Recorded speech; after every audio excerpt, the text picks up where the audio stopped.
बोला शंकर भगवान की जय। झुललिंगेश्वर स्वामी नमः।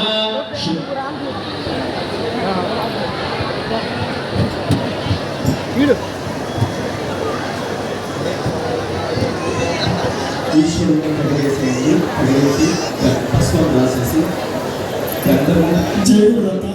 హర నమ పార్వతీపతే హర హర అవధూత చింతన శ్రీ గురుదేవదత్త. 17 గ్రామాల నుంచి సుమారు 800 మంది వరకు 76,000 మంది 80 పనులతోటి మన ఆశ్రమానికి విచ్చేసి ఉన్నారు. వాళ్ళకందరికీ కూడా సంప్రసంగా ఆహ్వానం పలుకుతూ వాళ్ళందరూ కూడా ఈరోజు ఇక్కడనే ఉండి రాత్రికి అత్యంత వైభవోపేతంగా జాగరణ మహోత్సవం జరుగుతూ ఉంది. ఇప్పుడు చిట్ట చివరి అభిషేకం అయిపోతుంది. దాని తర్వాత ప్రతి ఒక్కరికి కూడా రేపు ఒక పద్ధతి కార్యక్రమానికి విచ్చేసినటువంటి డిఎస్పి సత్యయ్య గారికి సంప్రసంగా ఆహ్వానం పలుకుతూ ఉంది జ్యోతిర్వాస్తు విద్యాపీఠం.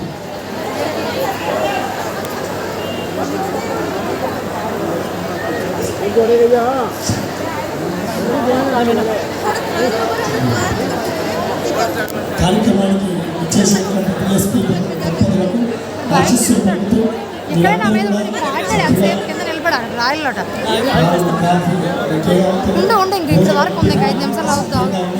తీసుకొని వచ్చి ఒక క్యూ చూపించడం జరుగుతుంది.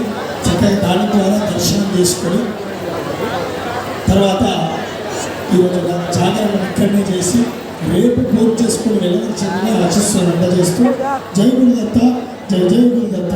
విచ్చేసినటువంటి పాదయాత్రలో నడిచినటువంటి సేవ చేసినటువంటి ప్రతి ఒక్కరికి ఆశిస్తున్న తెలుపుతూ హర నమ పార్వతీపతే హర హర అవధూత చింతన శ్రీ నక్షత్రం తీసుకొని ఈశ్వరుని పైన వేసి శక్తి నైవేద్యం నివేదయే జగతః పితరౌ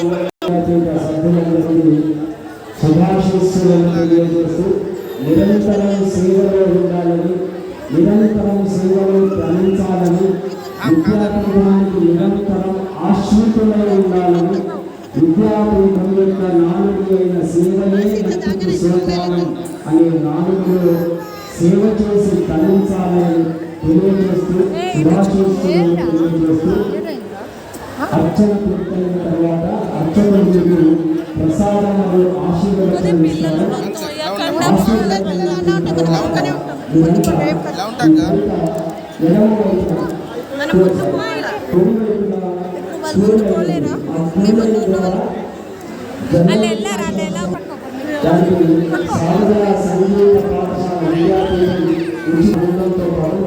తర్వాత శారదా సంగీత పాఠశాల విద్యార్థుల సంగీత సేవ ఉంటుంది.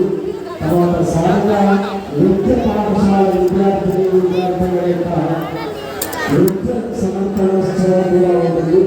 తర్వాత మనకు మహాపూజ ఉంటుంది, ఆమ్నాయ ప్రదక్షిణ ఉంటుంది.